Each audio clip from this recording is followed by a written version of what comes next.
जितने भी स्टूडेंट 16 फरवरी 2023 को सामाजिक विज्ञान की फाइनल पेपर देने वाले हैं, उनके लिए क्लास काफ़ी ज़्यादा महत्वपूर्ण है। जैसा कि आप सभी जानते हैं कि हम सभी विषय का गेस क्वेश्चन देने के लिए बोला था, तो फाइनली वह दिन आ चुका है। और मैथ का तो हम गेस क्वेश्चन दे दिए हैं, लघु उत्तरीय प्रश्न, दीर्घ उत्तरीय प्रश्न दे दिए हैं, और सामाजिक विज्ञान का दीर्घ उत्तरीय प्रश्न हम करा दिए हैं और ग्रुप में भी डाल दिए हैं। यानी जो 4 अंक में पूछा जाता है सामाजिक विज्ञान का प्रश्न, वो हम करा दिए हैं और ग्रुप में भी डाल दिए हैं। अभी के इस वीडियो में आज हम पढ़ाने वाले हैं यहाँ पर सामाजिक विज्ञान का लघु उत्तरीय प्रश्न, यानी 2 अंक वाला प्रश्न जो आप लोग को एग्जाम में 2 अंक में पूछा जाता है।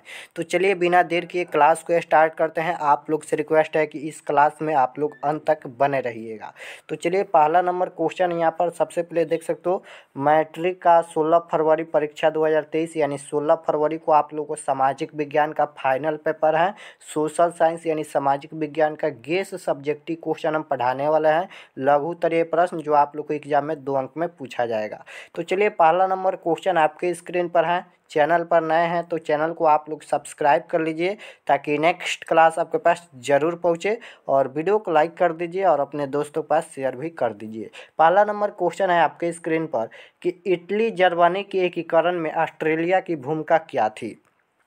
यहाँ पर पहला नंबर क्वेश्चन है कि इटली जर्मनी के एकीकरण में ऑस्ट्रेलिया की भूमिका क्या थी। तो इसका उत्तर भी देख सकते हो। इसका उत्तर है इटली तथा जर्मनी के एकीकरण में ऑस्ट्रेलिया सबसे बड़ी बाधा थी।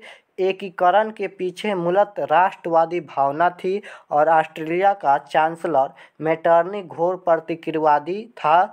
उसने इटली तथा जर्मनी में एकीकरण हेतु होने वाले सभी आंदोलनों अथवा प्रयासों को दबाया। मेटरनी की दमनकारी नीति के प्रतिक्रिया स्वरूप इटली तथा जर्मनी की जनता में राष्ट्रवाद की भावना बढ़ती गई। ऑस्ट्रेलिया में मेटरनी के पतन के बाद इटली तथा जर्मनी के लोगों ने एकीकरण के मार्ग का सबसे बड़ी बाधा समाप्त हुआ। देख पुनः भारी उत्साह के साथ एकीकरण का प्रयास किया और अत्यंत सफलता पाई। इतना लिखिएगा तभी 2 अंक मिलेगा। तो आप लोग स्क्रीनशॉट ले लीजिए, आप लोग याद कर लीजिएगा, 2 से 3 बार पढ़िएगा, याद हो जाएगा। तो 2 नंबर क्वेश्चन है आपके स्क्रीन पर। 2 नंबर क्वेश्चन पूछा गया है कि स्वाहारा वर्ग किसे कहते हैं। स्वाहारा वर्ग किसे कहते हैं, यही क्वेश्चन पूछा गया है। तो चलिए इसका उत्तर देख लेते हैं। इसका उत्तर है कि समाज का वह लाचार वर्ग जिसमें गरीब किसान, कृषक, मजदूर, सामान्य मजदूर, श्रमिक एवं आम गरीब लोग शामिल हो, उसे स्वाहारा वर्ग कहते हैं। इस वर्ग के लोग के पास बुनियादी चीज़ें भी उपलब्ध नहीं होती हैं। धनी वर्ग इस वर्ग को उपेक्षित नज़रों से देखते हैं। इतना लिखिएगा, 2 अंक आसानी से मिल जाएगा। और जो 12 क्वेश्चन है, यानी 2 अंक वाला जो 12 क्वेश्चन है इसमें, तो आप लोग उसमें से मेन पॉइंट याद करके रखिएगा और एग्जाम में लिख दीजिएगा, तभी 2 अंक मिल जाएगा। लेकिन मेन जो पॉइंट होता है उसको आप लोग को लिखना पड़ेगा, क्योंकि 2 अंक वाला प्रश्न ज़्यादा नहीं लिखिएगा तो अच्छा होगा। आप लोग को 20 से 30 से 40 शब्दों में लिखिएगा, आसानी से 2 अंक मिल जाएगा। चलिए नेक्स्ट क्वेश्चन की ओर चलते हैं। 3 नंबर हम लोग अभी के इस क्लास में केवल हिस्ट्री का और पॉलिटिकल साइंस का क्वेश्चन देखेंगे। यानी सामाजिक विज्ञान में 5 सब्जेक्ट होता है क्लास 10th में, तो हम लोग 2 ही सब्जेक्ट का इस क्लास में देखने वाले हैं, और जो 3 सब्जेक्ट बचेगा अगले वीडियो में करा देंगे, कल करा देंगे हम।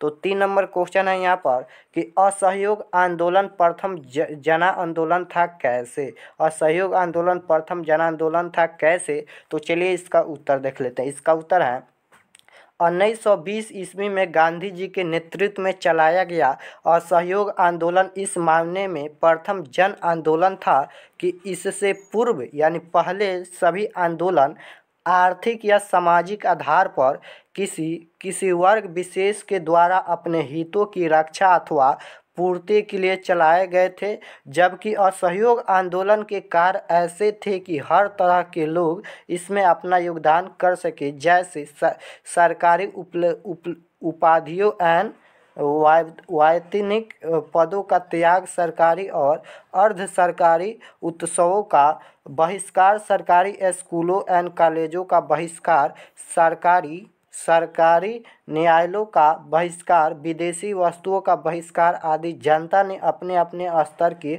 अनुरूप इन कार्यक्रमों में योगदान दिया और असहयोग आंदोलन को जन आंदोलन का रूप प्रदान किया। इतना लिखिएगा, 2 अंक मिल जाएगा।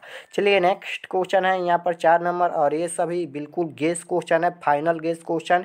इसी में से आप लोग को क्वेश्चन आएगा, 100% गारंटी है, इसी में से आप लोग को क्वेश्चन आएगा। 4 नंबर क्वेश्चन है, औद्योगिकरण ने मजदूरों की आजीविका को किस तरह प्रभावित किया। औद्योगिकरण ने मजदूरों की आजीविका को किस तरह प्रभावित किया, अथवा, यानी 2 क्वेश्चन है इनमें, 2 क्वेश्चन का एक ही उत्तर है। अथवा में दिया है कि उद्योग के विकास ने किस प्रकार मजदूरों को प्रभावित किया, या उन पर पड़ने वाले प्रभावों पर आपकी क्या राय है। इसका उत्तर एक ही है, यानी 2 क्वेश्चन है इनमें से, आप लोग 2 में से एक पूछ सकता है, तो इसका उत्तर एक ही रहेगा। तो चलिए इसका उत्तर देख लेते हैं। इसका उत्तर है, औद्योगिकरण के फलस्वरूप बड़े बड़े कारखाने स्थापित हुए, जिसके समक्ष छोटे उद्योग टिक नहीं सके, सामाजिक भेदभाव की शुरुआत हो गई। औद्योगिकरण ने मजदूरों की आजीविका को इस तरह नष्ट भ्रष्ट कर दिया, उनके पास दैनिक उपयोग की वस्तुओं को खरीदने के लिए धन नहीं रहा। अब मजदूर और बेरोजगार कारीगरों ने झुंड बनाकर घूमना शुरू किया और मशीनों को तोड़ने में लग गए। अपनी स्थिति में सुधार की अपेक्षा उन्होंने आंदोलनों को शुरू किया। इससे वर्ग संघर्ष की शुरुआत हुई। स्क्रीनशॉट लेना है तो लेते चलिएगा, बाकी हम ग्रुप में डाल देंगे। अगर आप लोग ग्रुप में नहीं जुड़े हैं तो नंबर भी लिख देते हैं यहाँ पर, 82 92 92 96 27। इस पर आप लोग को SMS करना है, ग्रुप में जुड़ना है तो बिल्कुल फ्री में ग्रुप में जोड़ा जाएगा। उसके बाद यहाँ पर 5 नंबर क्वेश्चन है, असलम पद्धति की शुरुआत कैसे हुई, अथवा असलम से आप क्या समझते हैं, इसकी शुरुआत क्यों और कैसे हुई। तो इसका उत्तर है, इसमें भी 2 क्वेश्चन है जिसका उत्तर एक ही होगा। तो इसका उत्तर है कि छोटे गंदे और अवस्था व्यक्त स्थानों में जहां फैक्ट्री मजदूर निवास करते थे, वैसे आवासीय स्थलों को असलम कहा जाता है। औद्योगिकरण के फलस्वरूप बड़े बड़े कारखाने स्थापित हुए, जिसमें काम करने के लिए बड़ी संख्या में गांवों से मजदूर पहुंचने लगे। वहां रहने की कोई व्यवस्था नहीं थी, मजदूर कारखाने के निकट रहे, इसलिए कारखानों के मालिकों ने उनके लिए छोटे छोटे तंग मकान बनाए, जिसमें सुविधाएं उपलब्ध नहीं थी। इन मकानों में हवा पानी तथा रोशनी तथा साफ सफाई की व्यवस्था भी नहीं थी। उसके बाद यहाँ पर 6 नंबर क्वेश्चन है, आप लोग समझिएगा ध्यान से। 6 नंबर क्वेश्चन है, भूमंडलीकरण के भारत पर प्रभावों को स्पष्ट करें।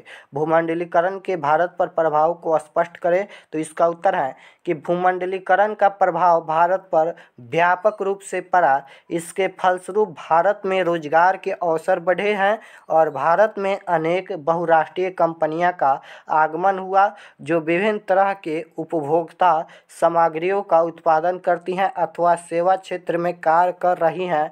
भूमंडलीकरण के फलस्वरूप शिक्षा एवं स्वास्थ्य के बेहतर विकल्प उपलब्ध हुए। हम इसके उत्पादों का उपभोग कर रहे हैं। भूमंडलीकरण के कारण भारत में भी लोगों के जीवन स्तर में काफ़ी सुधार आया है, उनका जीवन सुविधापूर्ण हुआ है।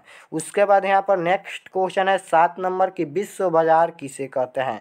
विश्व बाजार किसे कहते हैं, तो इसका उत्तर है, विश्व बाजार उन स्थलों के बाजारों को कहते हैं जो विश्व के अनेक देशों की वस्तुएं आम लोगों के खरीदने के लिए उपलब्ध कराती हैं, जैसे भारत की आर्थिक राजधानी मुंबई है। विश्व बाजार किसे कहते हैं, तो विश्व बाजार उन स्थलों बाजारों को कहते हैं जो विश्व के अनेक देशों की वस्तु आम लोगों को खरीदने के लिए उपलब्ध कराती हो, जैसे कि भारत की आर्थिक राजधानी मुंबई है।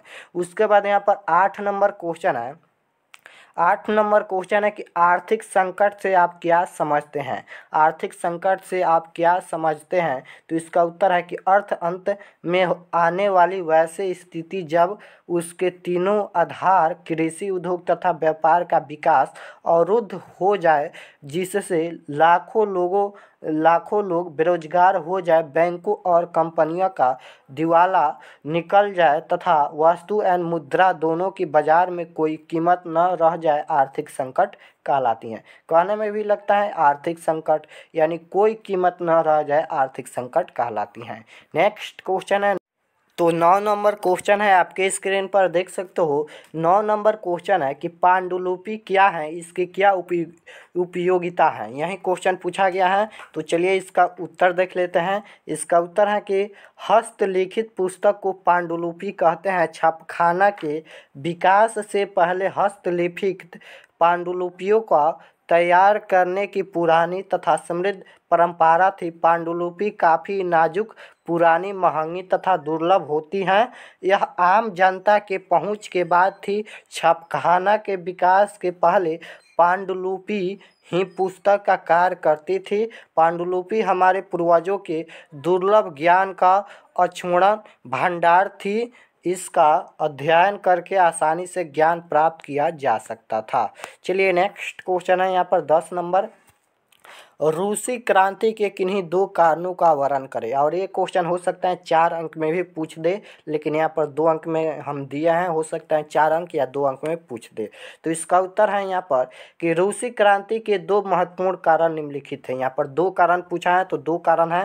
पहला कारण ये है, पहला कारण है कि जार की निरंकुशता एवं आयोग शासन। यद्यपि 19वीं सदी के मध्य में राजतंत्र की शक्ति सीमित की जा चुकी थी, रूसी राजतंत्र अपना विशेषाधिकार छोड़ने को तैयार नहीं था। जार निकोलस द्वितीय राजा के दैवी अधिकारों के विश्वास रखता था।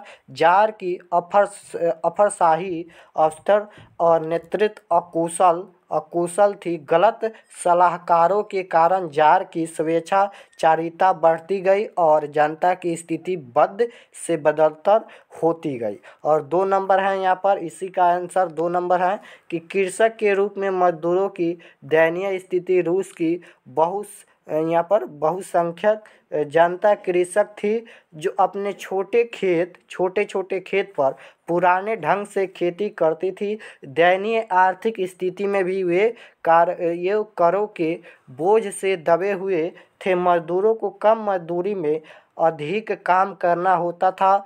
अपनी मांगों के समर्थन में वे हड़ताल भी नहीं कर सकते थे। उन्हें कोई राजनीतिक अधिकार प्राप्त नहीं था। इस प्रकार रूसी जनता की यहाँ पर बदहाली की क्रांति का मुख्य कारण था। उसके बाद यहाँ पर नेक्स्ट, तो यहाँ पर है 11 नंबर क्वेश्चन। 11 नंबर क्वेश्चन है कि गुटेनबर्ग ने मुद्रण यंत्र का विकास कैसे किया। तो चलिए इसका उत्तर देख लेते हैं। बहुत ही सिंपल उत्तर है। इसका उत्तर है कि गुटेनबर्ग ने अपने ज्ञान और अनुभव से टुकड़ों में बिखरी मुद्रण कला के एकत्रित और संगठित कर टाइपों के लिए पंच, मैट्रिक्स, मॉडल और आदि बनाने में योजनाबद्ध ढंग से काम शुरू किया। मुद्रा बनाने हेतु उसने सीसा, टीन और यहाँ पर बिस्मिथ का उचित अनुपात में मिश्रित कर एक मिश्र धातु ढूंढ निकाला। उसके बाद यहाँ पर नेक्स्ट क्वेश्चन है 12 नंबर कि संघीय शासन की 2 विशेषताएं बताए। संघीय शासन की 2 विशेषताएं बताए। तो इसका उत्तर है कि संघीय शासन व्यवस्था के अंतर्गत 2 स्तर की सरकारें होती हैं, केंद्रीय एवं क्षेत्रीय स्तर। यहाँ पर देख सकते हो पहला नंबर है संघीय शासन व्यवस्था के अंतर्गत 2 स्तर की सरकारें होती हैं। और उसके बाद यहाँ पर केंद्रीय एवं क्षेत्रीय स्तर 2 नंबर है कि अलग अलग स्तर की सरकारें एक ही नागरिक समूह पर शासन करती हैं। उसके बाद नेक्स्ट क्वेश्चन है 13 नंबर कि लैंगिक असमानता क्या है। लैंगिक असमानता क्या है। तो इसका उत्तर है कि लिंग के आधार पर समाज में महिलाओं व पुरुषों में जो असमानता पाई जाती हैं उसे लैंगिक असमानता कहते हैं। यह असमानता सामाजिक, आर्थिक, राजनीति व अन्य क्षेत्रों में पाई जाती हैं। इतना लिखिएगा, 2 अंक मिल जाएगा। चलिए एक बार और इसका उत्तर देख लेते हैं कि लैंगिक असमानता क्या है। तो इसका उत्तर है कि लिंग के आधार पर समाज में महिलाओं व पुरुषों में जो असमानता पाई जाती हैं उसे तो हम लैंगिक असमानता कहते हैं। यह असमानता सामाजिक, आर्थिक, राजनीति व अन्य क्षेत्रों में पाई जाती हैं। उसके बाद यहाँ पर 14 नंबर क्वेश्चन है कि ग्राम पंचायतों के प्रमुख अंग कौन कौन है। ग्राम पंचायतों के प्रमुख अंग कौन कौन है, तो इसका उत्तर है कि ग्राम पंचायत के प्रमुख 4 अंग हैं। ग्राम पंचायत के प्रमुख 4 अंग हैं। इनके नाम है, पहला नंबर की ग्राम सभा, दूसरा नंबर है मुखिया, तीसरा नंबर है ग्राम रक्षा दल एंड चौथा नंबर है ग्राम कचहरी। उसके बाद यहाँ पर 15 नंबर है कि संघ राज का अर्थ बताएं। संघ राज का अर्थ क्या होता है, तो इसका उत्तर है कि जब सत्ता का विभाजन केंद्रीय, राज्य या क्षेत्रीय स्तर एवं स्थानीय सरकारों के बीच वितरित कर दिया जाता है तो वह संघीय राज कहलाता है, किंतु सर्वोच्च सत्ता केंद्र के पास होती है। उसके बाद यहाँ पर 16 नंबर क्वेश्चन है। 16 नंबर क्वेश्चन है कि सत्ता की साझेदारी लोकतंत्र में क्या महत्व रखती हैं। देख सकते हो ये थोड़ा सा लंबा क्वेश्चन है लेकिन काफ़ी महत्वपूर्ण ये क्वेश्चन है। 16 नंबर क्वेश्चन है, सत्ता की साझेदारी लोकतंत्र में क्या महत्व रखती हैं। चलिए इसका उत्तर देख लेते हैं। इसका उत्तर है कि लोकतंत्र शासन प्रणाली में जनता का जनता के लिए तथा जनता के द्वारा शासन होता है। जिस शासन व्यवस्था में राजनीतिक साझेदारी हो वह अत्यंत ही सशक्त प्रणाली का यह हिस्सेदारी व्यवस्था जिस शासन व्यवस्था में की जाती हैं लोकतंत्रात्मक शासन व्यवस्था कहलाती हैं। गैर लोकतांत्रिक सरकारें जैसे एक ही दलीय शासन प्रणाली, राजशाही या तानाशाही जैसे स्थितियां सभी को सत्ता में साझेदारी सभी नागरिकों के लिए सत्ता की व्यवस्था में विश्वास नहीं रखती। ऐसे शासन प्रणाली प्राय आंतरिक सामाजिक समूहों में व्याप्त मतभेदों, विभिन्नताओं एवं अत्यंतों की या तो अनदेखी करती हैं या इन्हें कुचल कर रख देती हैं। लोकतांत्रिक शासन व्यवस्था ही सामाजिक विभाजनों का यहाँ पर विभाजन होना चाहिए। यहाँ पर लिख देते हैं विभाजनों होना चाहिए।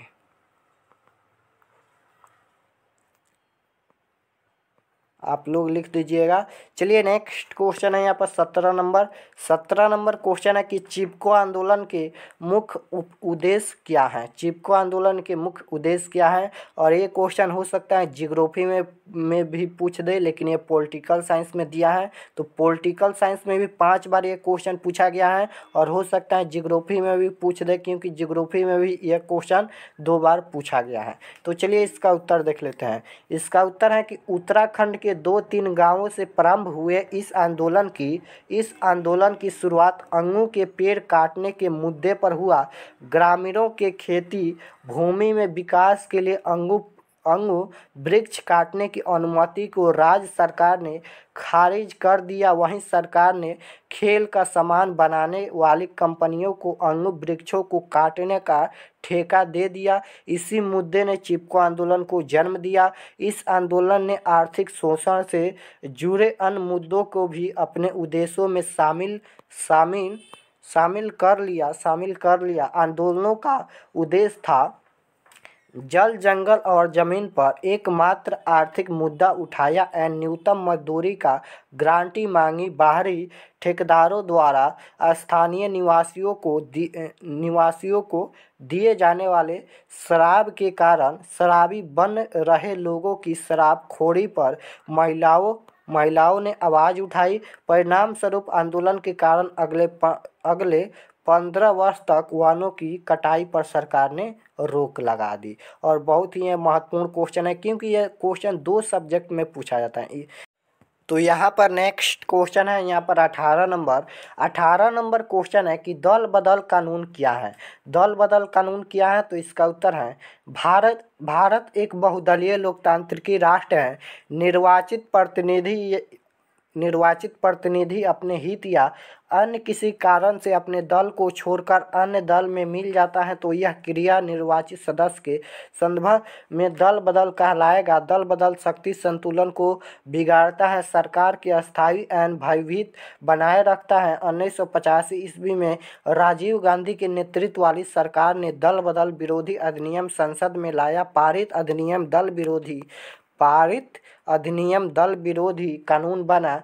यदि किसी पार्टी से निर्वाचित सदस्यों का 1/3 भाग अलग होता है तो यह दल बदल नहीं कहलाएगा, एक नए दल का गठन माना जाएगा। यदि दल बदल की घटना में 1/3 से कम निर्वाचित सदस्य हैं तो यह दल बदल माना जाएगा। दल बदलने वाले निर्वाचित प्रतिनिधि की सदस्यता विधायिका से समाप्त कर दी जाती हैं। उसके बाद यहाँ पर लास्ट क्वेश्चन है 19 नंबर, राजनीतिक दल की परिभाषा दे। राजनीतिक दल की परिभाषा दे। इसका उत्तर है कि राजनीतिक दल लोकतंत्र के व्यवहारिक पक्ष को अमली जामा पहनाने में अपनी महत्वपूर्ण भूमिका निभाते हैं। राजनीतिक दल सामान्यतः व्यक्तियों का एक ऐसा समूह है जिसका समान उद्देश्य सत्ता की प्राप्ति है, अर्थात इसका उद्देश्य होता है राजनीतिक कार्यकलाप को करना और कराना। राजनीतिक क्रियाकलापों में दल के सदस्य मतदान करते हैं या कराते हैं, चुनाव लड़ते या लड़वाते हैं, नीतियाँ एवं कार्यक्रम का निर्धारण करते हैं या कराते हैं। यदि विचारों में मूल रूप से भिन्नता आ जाती है तो व्यक्ति को दल छोड़ना पड़ता है। सत्ता प्राप्ति तथा सत्ता को प्रभावित करने हेतु राजनीतिक दल अपनी अपनी नीतियाँ एवं कार्यक्रम तैयार करते हैं। तो इस वीडियो में हमने 2 सब्जेक्ट का, सोशल साइंस में 5 सब्जेक्ट होता है तो हमने 2 सब्जेक्ट का लघु उत्तरीय प्रश्न करा दिया है। पहला तो हिस्ट्री का यानी इतिहास का और दूसरा पॉलिटिकल साइंस यानी राजनीति विज्ञान का। हम दोनों सब्जेक्ट का इस वीडियो में लघु उत्तरीय प्रश्न करा दिए हैं और 3 सब्जेक्ट का हम कल करा देंगे। यानी अब बच गया जियोग्राफी यानी भूगोल बच गया, उसके बाद अर्थशास्त्र बच गया यानी इकोनॉमिक्स, उसके बाद यहाँ पर क्या है लास्ट में आपदा प्रबंधन। ये 3 सब्जेक्ट बच गया जो हम कल करा देंगे और इसका दीर्घ उत्तरीय प्रश्न हम करा दिए हैं। आप लोग नहीं देखे हैं तो डिस्क्रिप्शन में लिंक है और व्हाट्सएप ग्रुप में ज़रूर से ज़रूर जुड़ जाना क्योंकि ये सभी का PDF व्हाट्सएप ग्रुप में दिया जाएगा। यहाँ पर नंबर एक बार और लिख देते हैं, यहाँ पर 82 92 92 96 27। इस पर आप लोग को SMS करना है और बोलना है कि हमें व्हाट्सएप ग्रुप में जोड़ दीजिए। अगर आप लोग चैनल पर नए हैं तो चैनल को प्लीज़ सब्सक्राइब कर लीजिए ताकि नेक्स्ट क्लास आपके पास ज़रूर पहुँचे और वीडियो को लाइक कर दीजिए। तो मिलते हैं नेक्स्ट क्लास में। आप सभी को धन्यवाद। अपना पढ़ाई कीजिए, समय बहुत कम बचा है एग्ज़ाम के लिए।